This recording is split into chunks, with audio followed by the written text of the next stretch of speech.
Alright guys, welcome back. This is going to be episode number 2 of the Duramax Camaro swap in my 2014 5th gen Camaro.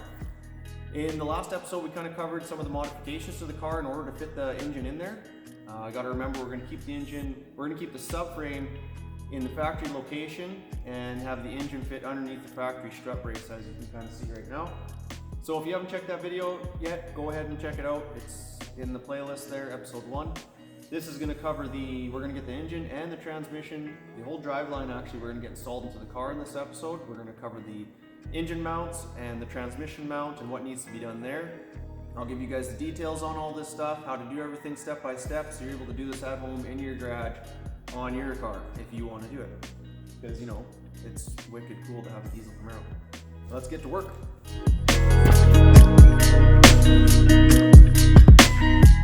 So before we got the engine back in there, I decided to take some time to paint up the engine bay. Got the frame rails done and the strut tower here.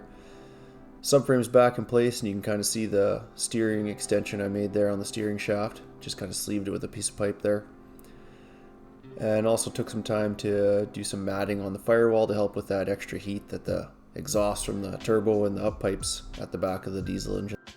Well, with all that out of the way and the engine bay ready for the engine, it was time to get the engine back into there and get it kind of mocked up again, check clearances around the cowling and stuff, and also I was able to take this opportunity to measure to make the custom oil pan, the sheet metal oil pan that I'm going to make later on.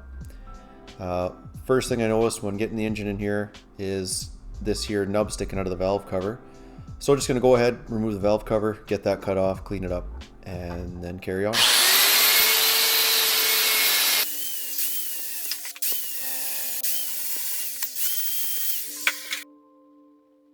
With that cleaned up, I was able to get the motor in its final position, take some measurements, get the turbo on there, check clearance against the strut bar, and then also check clearance at the back of the motor and the firewall to make sure we had it in the proper location so that everything was going to work together the way we need it to. Alright, so my favorite part about this car is the fact that we're going to be using all 100% GM factory engine mounts, isolators, transmission crossmember, and transmission mount. It's all 100% GM factory parts. The parts that I'm using came from a 2015 ZL1 Camaro. ZL1's had that same 6L96 transmission that we're using here. The LML engine has bolt mount bosses on the block to accept LS style engine mounts. All 4 bolt holes line up perfectly on each side. There's just a little bit of modification we have to do to the front engine pedestals and also to the rear trans cross member. And then all factory parts are going to work and mount this Duramax into this Camaro, just like it would have if it would have been from factory. So first thing we need to do to the engine mount pedestals, since the engine block is a little bit wider on the diesel, is actually trim off about 1/4 inch on each of these little mounting pads, just to get the engine pedestals up closer to the engine. Then you're going to want to just take and clean them up and get them as flat as possible. If you had a mill, that would make this job a lot easier and a lot more perfect and straight, but flap wheel worked for me.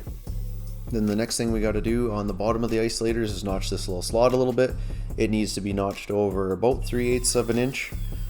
Make sure you don't forget to notch out the square part of that, because that's where the isolator sits in, and since they're going to be moving inwards with the slot, they need to be moved inwards with the square pocket as well.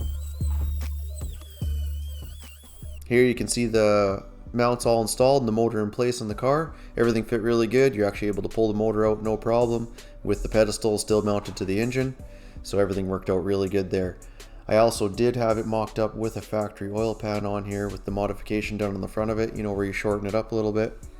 It cleared the electronic power steering rack no problem, so that is an option if that's something you want to go with. I went with a sheet metal oil pan myself, but the factory oil pan is an option. You would just want to shorten up and probably widen the lower rear part of the sump a little bit, just to gain that little bit of where it hangs down there. It hangs down about 1 inch to 1.5 inches at the lowest point. Something else I wanted to do before I got too far was make sure the oil filter went on and cleared, which it does, fits really good.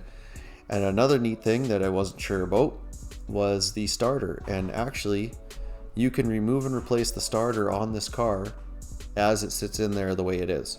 You don't need to take the motor mount off or nothing. And that's an LML starter. You want to make sure you use an LML starter. An older style starter is a little bit longer and actually will not fit.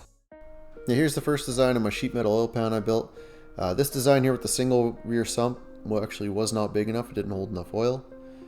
You got to be careful. You want to make sure you come down far enough to clear the starter before it wings out. I ended up adding a little bit to the front to the sump there. You can see right here, and that gave me about 10 liters overall in the end. I took some time to header wrap the up pipes and the down pipe. The down pipe needed to be extended, the flange needed to be extended down about 3 inches straight down from the final bend. I then installed the billet torque converter on the transmission and actually ended up having to make a 1/4 inch bell housing spacer for this gas transmission to fit on the diesel, because the diesel transmissions actually have a deeper bell housing for the flywheel since it sticks out more on the diesel than it does the gas engine. With all that out of the way, it's time to get the transmission done. Here's a part number of the Anchor transmission mount I ended up using. It is just a 2015 ZL1 factory transmission mount, nothing special here.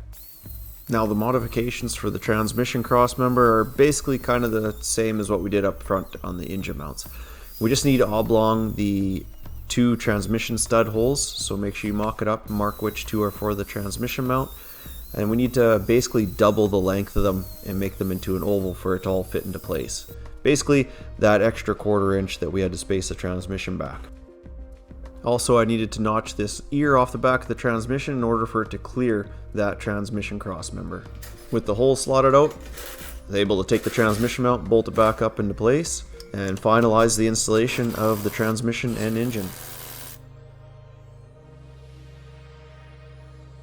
There it is, all installed, looking just like factory. You'd never even know we were in here. While we're under here, I'll show you my shifter cable. I'm running a B&M ratchet shifter, so I had to modify the cable end a little bit here to work with the 6L90. Luckily for me, the 6L90 only has 4, selector positions. If you were using a factory shifter, it'd be much easier.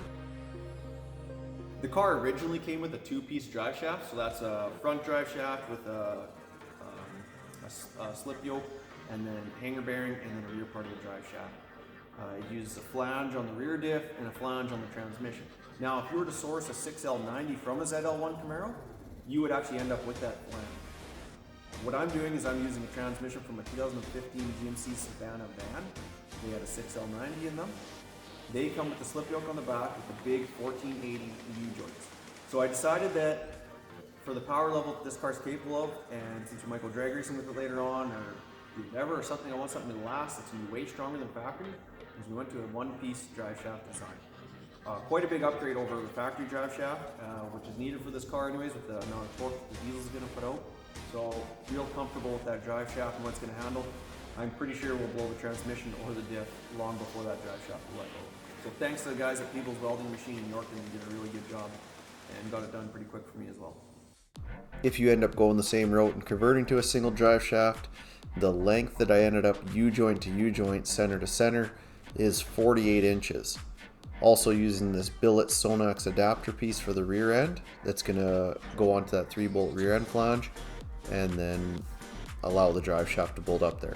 And the front is just that factory Savannah van slip yoke that slides right into the back of the transmission. Now for the rear transmission output seal, I don't know why I had so much trouble finding the seal, but every time I ordered one from the parts place, it would come out wrong. Ended up finding the correct part number here. It's a GM part number and a GM seal. So I was able to tap that thing in, and then we'll get the rest of the drive shaft installed.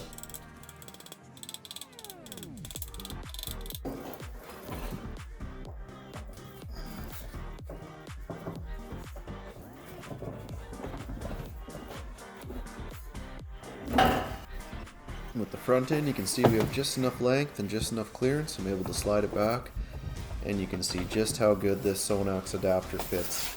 It is a really beautiful piece, and it just slides on there perfectly. I'm going to run some red Loctite onto my bolts before I install them. I believe they were an M14 bolt by 1.5 thread pitch, and I was actually just able to get them at my local parts store.